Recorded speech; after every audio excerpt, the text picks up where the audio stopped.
এই বিশ্বের সমস্ত জ্ঞানে জ্ঞানী হয়ে যান, কিন্তু দাজ্জালের কনসেপ্ট না বুঝতে পারলে আপনি বুঝতে পারবেন না।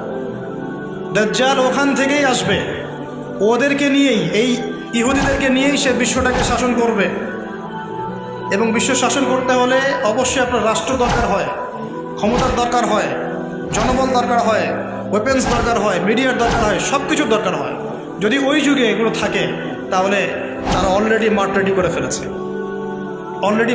ফেলেছে, তার মানে এই দমন পীড়ন, নিপীড়ন এবং এই যুদ্ধ, জিহাদ, কেতাল এগুলো বাড়তে থাকবে। সুহাদাদের সংখ্যাও যেমন বাড়বে, ওদের জাহান্নামের কুকুরদের সংখ্যাও বাড়বে। আবার ওদের অত্যাচারও যেমন বাড়বে, প্রতিরোধও বাড়বে। হাদিস এসেছে আমার উম্মতের একটা তয়ফা শেষ পর্যন্ত দাজ্জালের সাথেও যুদ্ধ করতে থাকবে। সাহাবীরা প্রশ্ন করেছিলেন তারা কোন অঞ্চলে যুদ্ধ করবে। নবীজি বলেছিলেন তারা যুদ্ধ করবে জেরুজালেম এবং তার আশপাশ, জেরুজালেম এবং তার আশপাশ। আরও এসেছে খোরাসান থেকে আরেকটা বাহিনী তাদের সাথে যোগ দিবে। নবীজি বলেছেন পৃথিবীর কোনো সেনাবাহিনী এই সেনাবাহিনীকে পরাজিত করতে পারবে না, এমনকি তারা বাইতুল মুকাদ্দাস আবার জয় করবে। এই পর্যন্ত যাবে। তার মানে সামনে এই কনফ্লিক্টগুলো আসতেছে, আমাদের দৃষ্টিটা ওইদিকে রাখতে হবে, আমাদের মূল জায়গাটাতে।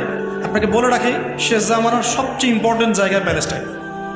শেষ জামানার সবচেয়ে ইম্পর্টেন্ট ক্যারেক্টার ঈসা আলাইহিস সালাম, ইমামুল মাহদি, আর শয়তানের পক্ষে হচ্ছে মাসিহুদ দাজ্জাল। এবং এই জিউসদের দিকে সবসময় চোখ রাখতে হবে, কারণ এরাই তারা যারা মাসিহুদ দাজ্জালকে ফলো করে বিশ্ব শাসন করবে। তারপরে আল্লাহ রাসূল সাল্লাল্লাহু আলাইহি ওয়াসাল্লাম বলেছেন আল মাহদির আগমনের পর এমন একটা ব্যাটল হবে, ওদের সাথে যুদ্ধ হবে, যে নবীজি বলেছেন গাছ পাথর পর্যন্ত কথা বলা শুরু করবে, ইয়া মুসলিমিন্না ওয়ারাইল ইয়াহুদ তাআল ফাকতুলহু, আমার পিছনে একজন ইহুদি লুকিয়ে আছে, আসো হত্যা করা যাও। গাছ পাথর পর্যন্ত এই জুলুমগুলো দেখতে দেখতে অতিষ্ঠ হয়ে যাবে, দেখবে ওরাও কথা বলা শুরু করবে ইনশাআল্লাহ। নবীজি বলেছেন মানে এটা বলেছেন হবেই, নবীজি বলেছেন মানে এটা হবেই। কোন নবী বলেছেন? যিনি বনু কাইনুকাকে বের করেছেন, যিনি বনু নাজিরকে বের করেছেন, যিনি বনু কুরাইজার সাথে যুদ্ধ করেছেন, ওই নবী বলেছেন। ওই নবী সাল্লাল্লাহু আলাইহি ওয়াসাল্লাম ইন্তেকালের কয়েকদিন আগে বলে গিয়েছিলেন, এটা জানি না আরব নেতাদেরকে কে বোঝাবে, কে শোনাবে, যে আমার ইন্তেকালের পরে জাজিরাতুল আরব থেকে এই জিউসদেরকে বের করে দিও, তোমরা বের করে দিও। কে বলেছেন? এটা আমি বানিয়ে বললাম? এটা ওমর রাদিয়াল্লাহু আনহু করেন নাই? করেছেন। এটাই সামনের ভবিষ্যৎ। আর ইমামুল মাহদির সাথে যোগ দিবেন ঈসা ইবনে মারিয়াম, কারণ ইমামুল মাহদির যে বাহিনী থাকবে তারা দাজ্জালের সাথে পেরে উঠবে না, তার সাথে পারার মতো ক্ষমতা কারো থাকবে না, সে এত শক্তিশালী হবে। তাই বলে তারা অস্ত্র জমা দিয়ে দিবেন না, ফাইট করতে থাকবে। যখন পেরে উঠবে না, আল্লাহ রাব্বুল আলামিন ঈসা আলাইহিস সালামকে পাঠাবেন। ঈসা ইবনে মারিয়ামের হাতেই দাজ্জালের নিহত হওয়াটা লেখা আছে, এই প্যালেস্টাইনেই, এই বাবে লুদ নামক জায়গায়। ব্যাস, এই হলো পৃথিবীর ফিউচার। তারপরে ঈসা ইবনে মারিয়াম একটা একটা করে জালেমকে হত্যা করবেন ইনশাআল্লাহ। তার হত্যা করতে হবে না, আল্লাহর নবী বলেছেন তার নিঃশ্বাস যতদূর পর্যন্ত যাবে এরা মরতে থাকবে। আবার বলেছ, তার নিঃশ্বাস যতদূর পর্যন্ত যাবে এরা মরতে থাকবে। সর্বশেষ দাজ্জালকে খুঁজতে খুঁজতে খুঁজতে তিনি এই প্যালেস্টাইনের বাবে লুদ নামক জায়গায় পাবেন, সেখানে হত্যা করা হবে। তারপরে 40 বছর, কত বছর? 40 বছর ঈসা আলাইহিস সালাম এই বিশ্বটাকে শাসন করবেন। কত বছর? 40 বছর। ওখানেই সভ্যতা শেষ হবে। তারপরে মানুষ আবার খারাপ হওয়া শুরু করবে, এমন একটা অবস্থা হবে যে মানুষ রাস্তাঘাটে জেনা করছে। আল্লাহ আল্লাহ এই শব্দগুলো বলার মতো একটা মানুষও থাকবে না।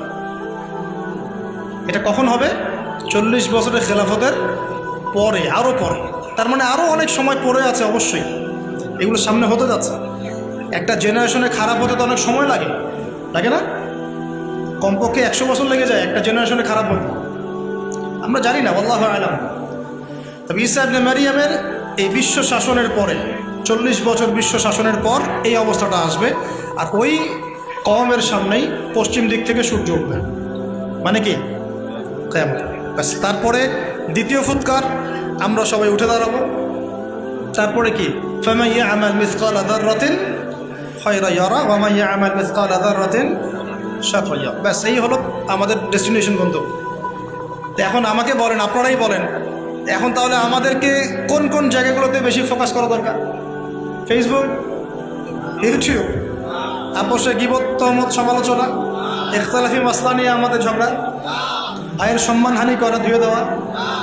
ধুয়ে দিলেন, টাইটেলও মাশাআল্লাহ, মানে হচ্ছে ওয়াশিং মেশিন। হ্যাঁ, আমরা কোনো কোনো জায়গায় দেখি ভিডিও থাম্বনেইল দিয়েছে অগ্নি ঝরা বক্তব্য। কি আগুন ঝরা দিয়ে আসলাম? সকালে মানুষ ভুলে গেছে। কেন এইসব করতে চান? ইখলাস ঠিক রাখেন, আন্তরিকতা ঠিক রাখেন, নিয়াত বিশুদ্ধ রাখেন, ওলামায়ে কেরামদের সোহবতে থাকেন, ইনশাল্লাহ ভালো কিছু হবে। ইনশাল্লাহ উম্মার ভবিষ্যৎ সামনে ভালো। এখন যা দেখছেন এটা থাকবে না ইনশাল্লাহ। তাহলে আমাদের কিছু করণীয় তো আছে নাকি ভাই? আমি কয়েকটা পয়েন্ট বলি এখানে। পড়াশোনা করেন, ইলম অর্জন। 1 নম্বর কি?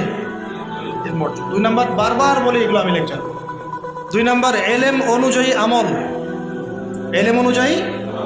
3 নম্বর, সাহাবিওয়ালা জিন্দেগি, সাহাবিদের মতো জিন্দেগি করার চেষ্টা করতে হবে, আল্লাহ তৌফিক দান করুন। 4 নম্বর, হালাল খাইতে হবে, হালাল রিজিক, যেটা এই বিশ্বে খাওয়া খুব টাফ, তারপরেও চেষ্টা থাকবে। 5, আদর্শ পরিবার, আদর্শ ইসলামিক পরিবার। এটা সুযোগ আপনাদের সবার সামনেই আছে, এগুলো করতে আপনাকে কেউ বাধা দিবে না।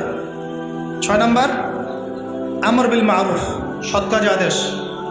7, নাহি আনিল মুনকার, অসৎ কাজে নিষেধ। 8 নম্বর, আমরা বিভক্তি বাড়াবো না, ঐক্যবদ্ধ করতে পারি না পারি, উম্মার মধ্যে বিভক্তি বাড়াবো না। 9 নম্বর, আমরা ইসলামের মূল শত্রুদেরকে চিহ্নিত করব, তাদের বিরুদ্ধে আমাদের অবস্থান, মুসলমানদের বিরুদ্ধে আমাদের অবস্থান না, আমরা মূল জায়গায় থাকবো, মূল জায়গা থেকে সরে যাব।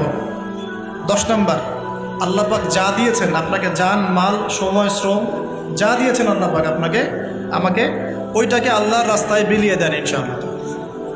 এই কাজগুলো যদি আমরা করতে পারি, আশা করা যায় ভালো কিছুই হবে ইনশাআল্লাহ। আজকে আপনাদেরকে এতটুকু জানালাম নবী সাল্লাল্লাহু আলাইহি ওয়াসাল্লাম কীভাবে দিনটাকে কায়েম করেছেন, তার সুন্নতের পদ্ধতিটা কেমন ছিল, এবং স্পেশালি এই জিউসদের সাথে তিনি কিভাবে পলিটিক্যাল অ্যাফেয়ার্সকে ডিল করেছেন, আর এখন আমরা কি করছি। আচ্ছা, এদের সাথে আমাদের কিছু করার আছে। পয়েন্টগুলো বলি, কেউ করতে পারলে করবে, না করতে পারলে নাই। ওদের সমস্ত পণ্যগুলো ব্যবহার করা বন্ধ করে দেবে। গতকালকে যেখানে লেকচার দিতে গিয়েছিলাম, আমাকে পানি খেতে দিয়েছে, এমন একটা ব্র্যান্ডের পানি দিয়েছে, ওটা ওদেরই। বাসায় যা ইউজ করছি, যা খাচ্ছি, যা পড়ছি, খেয়াল করে দেখেন এমন হচ্ছে নাকি, এমন আমার হচ্ছে না তো যে আমি ওদের সাথে ব্যবসা বাণিজ্য করে আমার টাকায় লাভ করে সে বুলেট কিনছে, ওই বুলেট আমার ভাইয়ের বুকে ঘুরে যাচ্ছে।